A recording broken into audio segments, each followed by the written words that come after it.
Crime alert, जुर्म के खिलाफ आवाज।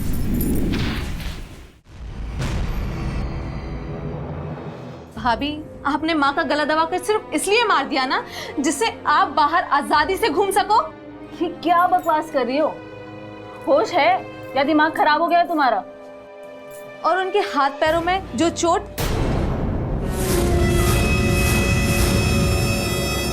उसके निशान कहां से आए?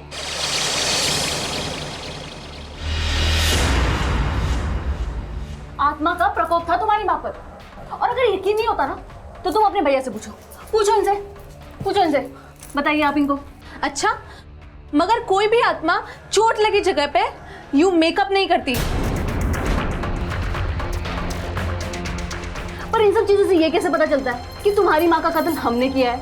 मैं गई थी द्वारिका बाबा के पास और उन्होंने मुझे बताया कि मेरी माँ के ऊपर कोई भी गंदी आत्मा का कोई प्रकोप नहीं था। और जब ये बात भैया को पता चलेगी ना तो तुम्हारी सारी चाल समझ में आ जाएगी।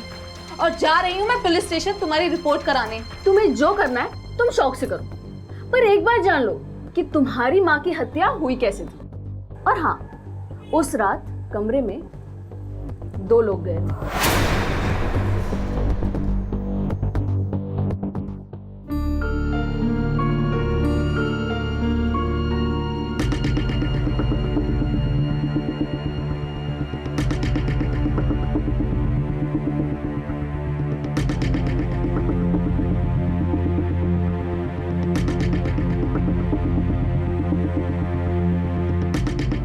डरो मत, तुम माजी के साथ ऐसा करके उस बुरी आत्मा की शक्तियों से उनको हमेशा के लिए मुक्ति दिलवा दोगे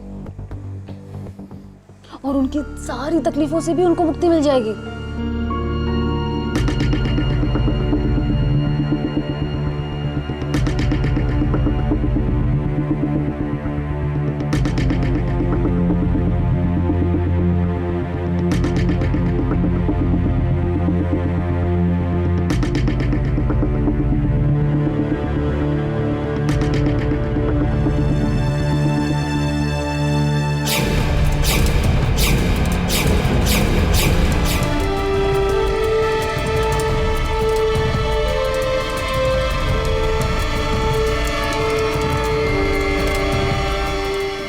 डोंट वरी, किसी को कुछ पता नहीं चलेगा।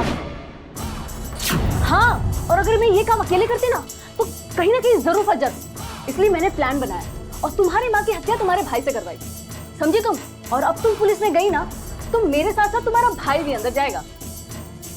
और अगर तुम चुप रहोगी तो कम से कम तुम्हारा भाई तो सलामत रहेगा।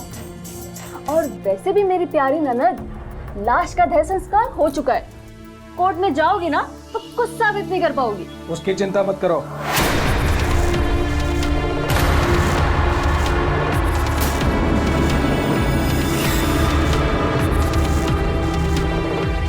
तुम लोगों की सारी बातें इस फोन में रिकॉर्ड हो चुकी हैं। और मैं पुलिस स्टेशन पहले ही चली गई थी।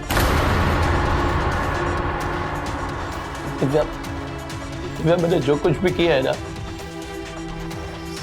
सब इसके बहकावे में आके किया है। हो सके तो अपने इस भाई को माफ कर देना। हाँ।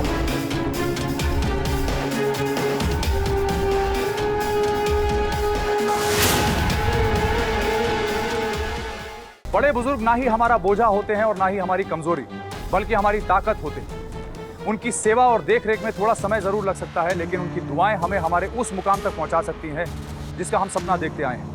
लेकिन फिर भी अगर आपके पास इस जिम्मेदारी को उठाने का समय ना हो तो कई सारे ऐसे एनजीओज और सरकारी संस्थान हैं जो सिर्फ इसी काम के लिए बनाए गए हैं। योगिता अगर चाहती तो वो खुलकर अपने परिवार के साथ इस समस्या का हल निकाल सकती, लेकिन उसने जुर्म की राह चुनी और इससे ना केवल एक परिवार बल्कि 3 जिंदगियां तबाह हो गई। हमें जरूरत है अपने परिवार के साथ मिलकर समस्या का हल निकालने की, सार्थक हल निकालने की, क्योंकि जुर्म की राह का अंत सलाखों के पीछे या फांसी के फंदे पर होता है।